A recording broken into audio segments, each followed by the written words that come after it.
नमस्कार विद्यार्थियों, मैं श्याम सिंह बिट्टू। आज की हम कक्षा में पढ़ेंगे अपने संस्कृत शेमुषी पुस्तक का द्वितीय पाठ स्वर्ण काका, अर्थात सोने का काका। काका कहते हैं कौवे को, स्वर्ण कौआ अर्थात सोने का कौआ। तो देखिए, प्रस्तुतोऽयं पाठः श्री पद्म शास्त्रिणा विरचितम विश्व कथा शतकम इति कथा संग्रहात् गृहीतोऽस्ति। प्रस्तुतोऽयं, प्रस्तुत धन अयम, अर्थात यह प्रस्तुत पाठ श्री पद्म शास्त्री के द्वारा, पद्म शास्त्रिणा अर्थात पद्म शास्त्री के द्वारा विरचितम अर्थात रचित विश्व कथा शतकम, विश्व कथा शतक इति कथा संग्रहात नामक कथा संग्रह से गृहीतोस्ति अर्थात लिया गया है। गृहीतोस्ति, गृहीतः धन अस्ति, इसका संधि विच्छेद क्या होगा? गृहीतः धन अस्ति अर्थात ग्रहण किया गया है, लिया गया है। अत्र विविध राष्ट्रेषु व्याप्तानां शतमलोक कथा नाम वर्णनम विद्यते, अर्थात यहाँ विविध राष्ट्रों में, विविध राष्ट्रेषु, विविध राष्ट्रों में, यहाँ पे देखिए षष्ठी विभक्ति है, विविध राष्ट्रों में व्याप्तानाम अर्थात व्याप्त, शतम, शतम का अर्थ होता है 100 लोक कथाओं का वर्णन है। ऐसा कथा वर्मा देश से श्रेष्ठा लोक कथा अस्ति। ऐसा अर्थात यह, ऐसा का अर्थ होता है यह कौन सा? स्त्रीलिंग के लिए, स्त्रीलिंग के लिए ऐसा होता है और पुल्लिंग के लिए ऐसा। तो ऐसा कथा, यह कथा वर्मा, वर्मा म्यांमार का पुराना नाम है, भारत का पड़ोसी देश है ना म्यांमार, उसका पुराना नाम क्या है? वर्मा। तो वर्मा देश से श्रेष्ठा लोक कथा अस्ति, वर्मा देश की श्रेष्ठ लोक कथा है। अस्याम कथायाम लोभस्य दुष्परिणामः तथा च त्यागस्य सुपरिणामः स्वर्ण पक्ष काक माध्यमेन वर्णितोऽस्ति। अस्याम कथायाम अर्थात इस कथा में लोभस्य अर्थात लोभ का, यहाँ पे देखिए लोभस्य, इसमें लोभ में षष्ठी विभक्ति है। लोभस्य दुष्परिणामः, लोभ का दुष्परिणाम, लोभ का, लालच का जो बुरा परिणाम है। तथा च त्यागस्य सुपरिणामः, और त्याग का सुपरिणाम अर्थात अच्छा परिणाम, त्याग के अच्छे परिणाम और लालच के बुरे परिणाम को, बुरे परिणाम का स्वर्ण पक्ष काक माध्यमेन अर्थात सोने के, पक्ष कहते हैं पंख को, पक्ष का अर्थ क्या होता है? पंख। तो सोने के पंख वाले काक, काक अर्थात कौवे के माध्यम से वर्णितोस्ति अर्थात वर्णित है। इसमें भी देखिए गुण संधि है, वर्णित नहीं सॉरी वर्णितः धन अस्ति, यहाँ पे उत्तो विसर्ग संधि है, और उत्तो विसर्ग संधि में विसर्ग के बाद अगर अ है तो विसर्ग का ओ हो जाता है और अ का अवग्रह चिन्ह हो जाता है। ये जो चिन्ह है आपको एस के जैसा चिन्ह दिख रहा है, इसे कहते हैं अवग्रह चिन्ह। ठीक है, आगे अब हमारा पाठ शुरू होता है। तो देखिए, पुरा कस्मिंश्चित् ग्रामे एका निर्धना वृद्धा स्त्री न्यवसत। पुरा, पुरा अर्थात प्राचीन काल में, कस्मिंश्चित् अर्थात किसी, ग्रामे अर्थात गांव में, ग्राम का, ग्राम की षष्ठी विभक्ति है ग्रामे अर्थात गांव में, एका एक, निर्धना निर्धन, वृद्धा वृद्ध स्त्री, न्यवसत देखिए निधन आवसत, इसका संधि विच्छेद करेंगे क्या होगा? निधन आवसत, न्यवसत अर्थात रहती थी। पुराने प्राचीन काल में किसी गांव में एक निर्धन वृद्धा स्त्री रहती थी। तस्याः चायका दुहिता विनम्रा मनोहरा चासीत। देखिए तस्या अर्थात उसकी, तस्या अर्थात उसकी, चायका इसमें देखिए च धन एका, यहाँ पे वृद्धि संधि है, वृद्धि संधि है। अ में देखिए ए मिला तो आई बन गया, अ में अ मिला, ये इसमें अ है, इसमें ए है, अ और ए मिलकर आई बन गया, तो इसमें कौन सी संधि हुई? वृद्धि संधि। तो देखिए च धन एका, च का अर्थ होता है और, एका का अर्थ होता है एक। तस्या चैका, और उसकी एक, दुहिता, दुहिता का अर्थ होता है, दुहिता का अर्थ होता है पुत्री। आप शब्दार्थ नोट करते रहिएगा साथ साथ। दुहिता का अर्थ होता है पुत्री, दुहिता विनम्रा मनोहरा चासीत, इसमें देखिए च धन आसीत, च धन आसीत, इसमें दीर्घ स्वर संधि है, अ और अ मिलकर आ बन गया, दो ह्रस्व स्वर मिलकर, अ ह्रस्व स्वर है, एक ह्रस्व स्वर और एक कोई भी ह्रस्व या दीर्घ स्वर मिलकर दीर्घ स्वर हो जाता है, उसमें दीर्घ संधि होती है। च धन आसीत, ठीक है। तो देखिए तस्या चाय का दुहिता विनम्रा मनोहरा चासीत, और उसकी एक विनम्र और मनोहरा अर्थात सुंदर पुत्री, दुहिता अर्थात पुत्री, च आसीत, आसीत अर्थात थी। एकदा माता स्थाल्याम तंडुलान निक्षिप्य पुत्रीम आदिशत, एकदा अर्थात एक दिन या एक बार माता ने स्थाल्याम, स्थाल्याम देखिए स्थाल्याम, स्थाली कहते हैं थाली को या पात्र को, और स्थाल्याम अर्थात पात्र में या थाली में, इसमें स्थाली का षष्ठी विभक्ति है स्थाली की, स्थाल्याम। तो थाली में तंडुलान देखिए तंडुल कहते हैं तंडुल का अर्थ होता है चावल, तो तंडुलान अर्थात चावलों को, निक्षिप्य देखिए तंडुल का अर्थ होता है चावलों को निक्षिप्य, देखिए इसमें नि धन क्षिप धन ल्यप प्रत्यय है। जब एक क्रिया के बाद दूसरी क्रिया होती है और पहली क्रिया के कर या कर के अर्थ में, अर्थात एक क्रिया करने के तुरंत बाद जब दूसरी क्रिया शुरू करते हैं तो उसमें कत्वा या ल्यप प्रत्यय जोड़ा जाता है। अब जिस धातु के प्रारंभ में किसी धातु के पहले अगर उपसर्ग लगा हुआ है तो उसमें ल्यप प्रत्यय जोड़ते हैं, और अगर उपसर्ग नहीं लगा हुआ है तो कत्वा प्रत्यय जोड़ते हैं। तो देखिए क्षिप धातु के पहले नि उपसर्ग लगा हुआ है, तो इसमें कर या कर के अर्थ में, अर्थात एक धातु पूर्ण करके जब दूसरी क्रिया शुरू करते हैं तो उसमें ल्यप प्रत्यय जोड़ते हैं, तो ये बन जाएगा निक्षिप्य, अर्थात रख कर या डालकर। पुत्रीम आदिशत, पुत्रीम अर्थात पुत्री को, आदिशत अर्थात आदेश दिया या कहा।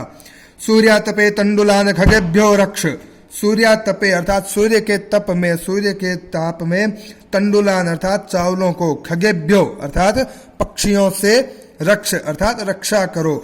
सूर्य के ताप में, सूर्य की धूप में चावलों की पक्षियों से रक्षा करो, ऐसा आदेश दिया माता ने पुत्री को, ठीक है। किंचित कालाद अनंतरम, किंचित अर्थात कुछ, कालाद अनंतरम देखिए कालात धन अनंतरम, कालात धन अनंतरम अर्थात काल के बाद, अनंतरम अर्थात के बाद, कुछ काल के बाद, कुछ समय के बाद। एक विचित्र काक, एक विचित्र काक, काक कहते हैं कौवे को, एक विचित्र कौआ, समुड्डीय अर्थात उड़कर, उड्डीय का अर्थ होता है उड़कर, समुड्डीय अर्थात उड़कर, तस्या समीपम आगच्छत, तस्या अर्थात उसके, समीपम अर्थात पास में या समीप में, आगच्छत अर्थात आ गया। नैतादृश स्वर्ण पक्षो रजत चंचो स्वर्ण काकस्तया पूर्वम दृष्ट, देखिए इसमें न धन एतादृश, इसमें भी विसर्ग, ये सॉरी वृद्धि संधि है, अ में ए मिलकर आई बन गया, वृद्धि संधि है, तो न धन एतादृश अर्थात, एतादृश अर्थात ऐसा, न अर्थात नहीं, ऐसा स्वर्ण पक्षो अर्थात सोने के पंखों वाला, रजत चंचू, रजत कहते हैं चांदी को, तो रजत चंचू, चंचू कहते हैं चोंच को, सोने के पंखों और चांदी की चोंच वाला, स्वर्ण काक, देखिए स्वर्ण काकः धन तया, इसमें यहाँ पे विसर्ग संधि है, सत्व विसर्ग संधि, और विसर्ग का सकार बन गया, इसमें आधा स आ गया, ठीक है। तो स्वर्ण काकः तया, तो ऐसा सोने के पंखों और रजत के अर्थात चांदी की चोंच वाला स्वर्ण कौआ, तया अर्थात उसके द्वारा, पूर्वम अर्थात पहले, दृष्ट अर्थात देखा गया, न अर्थात नहीं, अर्थात कहने का तात्पर्य है ऐसा सोने के पंखों वाला और चांदी की चोंच वाला स्वर्ण कौआ उसके द्वारा पहले कभी नहीं देखा गया। तम तंडुलान खादंतम हसंतंच विलोक्य, तम अर्थात उसे, तंडुलान अर्थात चावलों को, खादंतम अर्थात खाते हुए, हसंतंच देखिए हसंतम, हसंतम धन च, इसका संधि विच्छेद क्या होगा, हसंतम धन च, और फिर ये म जो है, आधा म है, ये म या में परिवर्तित हो जाएगा क्योंकि इसके बाद में क्या है च, और च वर्ग का नासिक वर्ण जो होता है उसमें ये परिवर्तित हो जाएगा, तो ये या बन गया हसंतंच, और हंसते हुए, च का अर्थ होता है और, उसे चावलों को खाते हुए और हंसते हुए, विलोक्य, विलोक्य अर्थात देखकर। ये देखिए इसमें अभी पीछे अभी मैंने आपको एक प्रत्यय बताया था ना, ल्यप प्रत्यय। देखिए वि धन लोक धातु धन ल्यप प्रत्यय, ल्यप प्रत्यय का यह शेष रहता है, ल और प का लोप हो जाता है। तो पहले उपसर्ग है, लोक धातु के पहले उपसर्ग है, तो यहाँ पर कर या कर के अर्थ में ल्यप प्रत्यय जुड़ा तो बन गया विलोक्य। इसमें देखिए केवल यह शेष रहा और ये यह इसमें जुड़ गया, तो विलोक्य अर्थात देख कर बालिका रोदितुम आरब्धा, रोदितुम धन आरब्धा अर्थात रोना आरब्ध अर्थात आरंभ कर दिया, अर्थात शुरू कर दिया। उसे चावलों को खाता हुआ और हंसता हुआ देखकर बालिका ने रोना प्रारंभ कर दिया। तम निवारयंती, तम अर्थात उसे, निवारयंती अर्थात दूर हटाते हुए या भगाते हुए। सा प्रार्थयत, सा अर्थात वह कौन, स्त्रीलिंग के लिए यह सा अर्थात वह बालिका, प्रार्थयत अर्थात प्रार्थना करती है, उसने प्रार्थना की। तंडुलान माँ भक्षय, तंडुलों को, चावलों को, माँ का अर्थ होता है नहीं, चावलों को नहीं, भक्षय अर्थात खाओ, चावलों को मत खाओ। मदिया माता अतीव निर्धना वर्तते, मदिया, मदिया अर्थात मेरी, मेरी माता अतीव बहुत ज्यादा निर्धन है। स्वर्ण पक्ष काकः प्रोवाच, स्वर्ण पंखों वाले कौवे ने प्रोवाच अर्थात कहा या बोला। इसमें देखिए प्रधन उवाच, इसमें भी आपके देखिए गुण संधि हुई है, अ में उ मिल गए, ओ बन गया, तो इसमें गुण संधि हुई है, प्रोवाच अर्थात बोला। माँ शुचः, माँ अर्थात नहीं या मत, शुचः अर्थात दुख, अर्थात शुचः का अर्थ होता है दुख, तो कौवे ने कहा दुख मत करो, माँ शुचः अर्थात दुखी मत हो। सूर्योदयात प्राग, सूर्योदयात धन प्राग, प्राग अर्थात पहले, सूर्योदय से पहले। ग्रामात बही, देखिए इसका जब हम संधि विच्छेद करेंगे तो बनेगा ग्रामात धन बही, ग्रामात अर्थात गांव से, बही अर्थात बाहर, बही धातु के साथ में पंचमी विभक्ति होती है, इसमें देखिए पंचमी विभक्ति है अर्थात गांव से बाहर। पिप्पल वृक्षम अनु, पिप्पल वृक्षम धन अनु, अनु का अर्थ होता है पीछे, तो पिप्पल वृक्षम अनु अर्थात पीपल के वृक्ष के पीछे। त्वया अर्थात तुम, आगंतव्यम अर्थात आ जाना। अहम तुभ्यम तंडुल मूल्यम दास्यामी, अहम अर्थात मैं, तुभ्यम अर्थात तुम्हें, तंडुल मूल्यम अर्थात चावलों का मूल्य, दास्यामी अर्थात दूंगा। दा धातु का देखिए इसमें लिट लकार भविष्यत काल में रूप चलता है, तो दास्यामी अर्थात दूंगा। प्रहर्षिता, प्रहर्षिता अर्थात प्रसन्न, प्रसन्न बालिका। निद्राम अपि न लेभे, निद्राम धन अपि अर्थात निद्रा भी न लेभे अर्थात नहीं ली, प्रसन्न बालिका ने निद्रा भी नहीं ली अर्थात वह सोई नहीं। सूर्योदयात पूर्वम एव, सूर्योदय से पूर्व ही, पूर्वम धन एव पूर्व ही। सा वह, तत्रोपस्थिता, इसमें भी देखिए कौन सी संधि है आपको पता चल गया होगा, अभी दो बार बता दिया मैंने। तत्र धन उपस्थिता अर्थात वहां उपस्थित हो गई, इसमें भी गुण संधि है, अ में उ मिला। सूर्योदयात पूर्वम एव, सूर्योदय से पूर्व ही वह वहां उपस्थित हो गई। वृक्षस्योपरि, इसमें भी देखिए गुण संधि है आपके, वृक्षस्य धन उपरि, अ में उ मिलकर ओ बना, वृक्षस्योपरि। स्वर वृक्षस्योपरि विलोक्य, विलोक्य अर्थात देखकर, इसमें कौन सा प्रत्यय है अभी बताया मैंने आपको, इसमें लप प्रत्यय है। वृक्षस्योपरि विलोक्य, वृक्ष के ऊपर देखकर सा च, और वह आश्चर्यचकिता संजाता अर्थात आश्चर्यचकित, संजाता अर्थात हो गई, वह आश्चर्यचकित हो गई। यत, यत का अर्थ होता है कि। तत्र, तत्र अर्थात वहां, कि वहां। स्वर्णमय प्रासादो वर्तते, स्वर्णमय अर्थात सोने का, प्रासादो, प्रासाद का अर्थ क्या होता है महल, अर्थात वहां सोने का महल है, अर्थात उसने जैसे पेड़ पर देखा वह आश्चर्यचकित हो गई कि पेड़ पर सोने का महल है। यदा काकः शयित्वा, देखिए मैंने अभी आपको दो प्रत्यय बताए थे, एक कत्वा और एक ल्यप। जब धातु से पहले उपसर्ग जुड़ा होता है तो वहां पर कर या कर के अर्थ में ल्यप प्रत्यय जुड़ता है, और जब उपसर्ग नहीं जुड़ा होता है तो कौन सा प्रत्यय जुड़ता है, कत्वा प्रत्यय। जैसे देखिए यहां पर शी धातु है, शी धातु में कत्वा प्रत्यय जुड़ा यहाँ पर। कौन सा प्रत्यय? कत्वा प्रत्यय, अर्थात शयित्वा, अर्थात सोकर। सोकर यानी सोकर उठ गया, सोने के बाद वह उठ गया, तो एक क्रिया पूर्ण करके दूसरी क्रिया प्रारंभ कर दी, तो यहाँ पर कर या कर के अर्थ में कत्वा या लय प्रत्यय जुड़ता है। तो यदा काकः, यदा अर्थात जब कौआ सोकर प्रबुद्ध तदा, प्रबुद्ध तदा, देखिए प्रबुद्ध, इसका संधि विच्छेद क्या होगा? प्रबुद्ध धन तदा। तो इसमें भी सत्व विसर्ग संधि है, मैंने अभी पीछे बताया आपको, विसर्ग की जगह सकार हो गया, और सकार त वर्गीय, उच्चारण स्थान में त वर्गीय जो सकार होता है, जो दंत्य सकार होता है वो बनेगा, तो यहाँ पे दंत्य सकार बन गया सरिता वाला, ठीक है। और प्रबुद्ध का अर्थ होता है जागना या उठना। तो जब कौआ सोकर उठा, तदा अर्थात तब, तेन उसके द्वारा, स्वर्ण गवाक्षात कथितम, स्वर्ण अर्थात सोने की, गवाक्ष, देखिए गवाक्ष, गवाक्ष का अर्थ होता है खिड़की। क्या होता है? खिड़की, अपने घरों में होती है ना खिड़की। स्वर्ण गवाक्षात कथितम अर्थात सोने की खिड़की से कहा या बोला, अहो बाले, अरे बालिके, हे बालिके, तुम आगता, तुम आ गई। इसमें देखिए कौन सी संधि है? त्वम धन आगता, इसका संधि विच्छेद होगा त्वम धन आगता। तो कौन सी संधि हुई? इसमें दीर्घ संधि, अ और अ मिलकर आ बन गया। त्वम आगता, तुम आ गई। तिष्ठ, तिष्ठ का अर्थ होता है ठहरो या रुको। अहम त्वत कृते, अहम अर्थात मैं, त्वत अर्थात तुम्हारे, कृते अर्थात के लिए, मैं तुम्हारे लिए सोपानम अवतारयामी। देखिए इसका संधि विच्छेद सोपानम धन अवतारयामी, अवतारयामी, ठीक है। तो सोपानम, सोपानम का अर्थ होता है सीढ़ियां। सोपान किसे कहते हैं? सीढ़ियों को।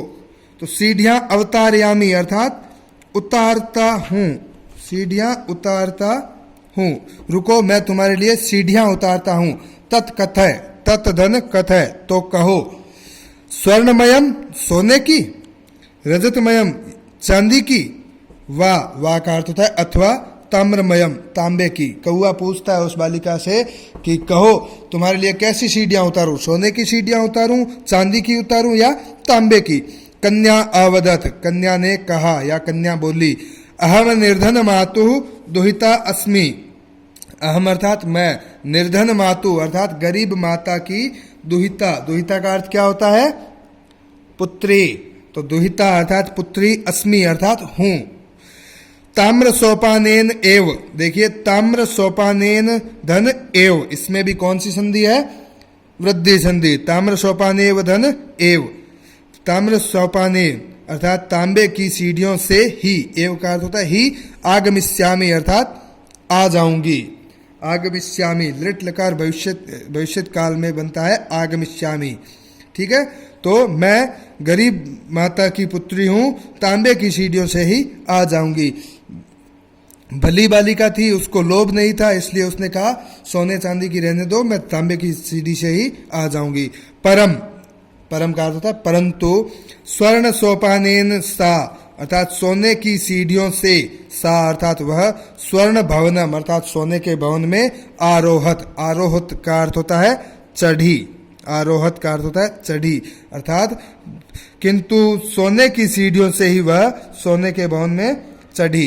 अर्थात उसने जब लोभ नहीं दिखाया, उसने कहा तांबे की सीढ़ियों से ही चढ़ जाऊंगी, तो कौवे ने सोने की सीढ़ियां ही उतारी। आज के लिए हम पाठ इतना ही पढ़ेंगे, ठीक है। आगे का और पाठ है, आगे हम कल पढ़ेंगे अपने अगले वीडियो में। और ये बहुत ही अच्छी कथा है, और अब इस कथा के आपको प्रश्नोत्तर करने हैं। मैंने आपको सारे प्रश्नोत्तर साथ के साथ बताए हैं, और इस इतने पाठ में जो जो प्रश्नोत्तर बन रहे हैं वो मैं आपको गृह कार्य में दे रहा हूं। तो देखिए एक बार मैं आपको समझा देता हूं। देखिए ये पहला है, ये तीनों के एक पद में उत्तर देने हैं। मातु, माता काम आदिशत, माता ने किसको आदेश दिया? आपको पता है माता ने किसको आदेश दिया? स्वपुत्री, है ना। स्वर्ण काकः कान अखादत, सोने का कौआ, कान अर्थात किनको, अखादत अर्थात खाया। सोने के कौए ने किनको खाया? क्या खाया सोने के कौए ने? तो इसमें चावलों को खाया, और चावलों को संस्कृत में क्या कहते हैं? तंडुलान, ठीक है। प्रासाद कीदृश वर्तते, प्रासाद भवन अर्थात उसका महल कैसा था, कैसा था, हमने अभी पढ़ा था स्वर्णमय, सोने का भवन था ना। और माता काम आदिशत, माता स्वपुत्रीम आदिशत।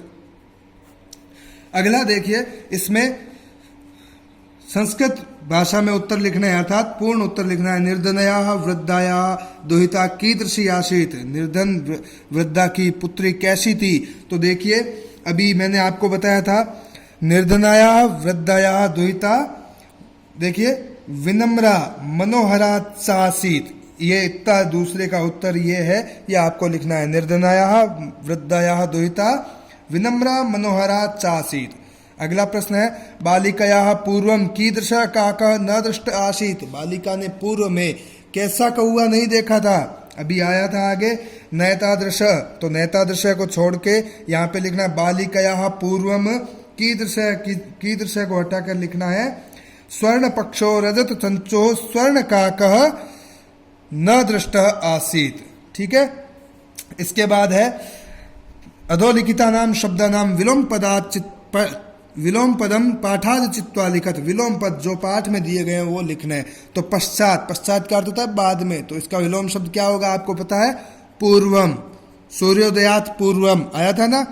हसितुम, हसितुम, हसितुम का अर्थ होता है हंसना, हंसने लगा, तो हसितुम का विलोम क्या होगा, रोने लगा, तो रोदितुम, पाठ में आया था आपने रोदितुम, बालिका रोने लगी थी, है ना। सूर्यास्त अर्थात सूर्य अस्त, तो सूर्यास्त का विलोम शब्द पाठ में आया आपने सूर्योदय, है ना। सूर्यास्त का विलोम शब्द क्या होगा, सूर्योदय। सुप्त अर्थात सोते हुए या सोकर, तो सुप्त का विलोम क्या होगा, पाठ में अपने आया कौआ जागा, है ना, सोकर जागा तो प्रबुद्ध, सुप्त का विलोम प्रबुद्ध। अब देखिए संधि कुरुत, ये देखिए निधन अवसत, अभी मैंने आपको करवाया था न्यावसत आया था ना। सूर्य धन उदय, सूर्योदय, अभी मैंने इस पाठ में आपको बताया सूर्योदय गुण संधि। वृक्षस्य धन ऊपरी, ठीक है, तो इसमें अ और ओ मिलकर यहां पर भी गुण संधि हुई वृक्षस्योपरि, ठीक है। तत्र उपस्थिता, यहां पे भी अ और उ मिलकर ओ बना तो बन गया तत्रोपस्थिता, यहां भी कौन सी संधि है, इन तीनों में गुण संधि है, ठीक है। और इसमें कौन सी संधि है, इसमें यण संधि है, ई और आ मिलकर य बन गया, इसमें यण संधि है। आगे देखिए प्रकृति प्रत्यय संयोगम कुरुत, प्रकृति के साथ प्रत्यय को अर्थात धातु और प्रत्यय को आपस में जोड़ो, संयोग अर्थात लिखो। पाठात चित्वा वा लिखत, अथवा वा का अर्थ होता है अथवा पाठ से चुनकर लिखो। तो आया था अपने पाठ में एक शब्द मैंने आपको करवाया वी धन लोक धन ल्यप, तो क्या बना विलोक्य। आपको पता है ल्यप प्रत्यय जब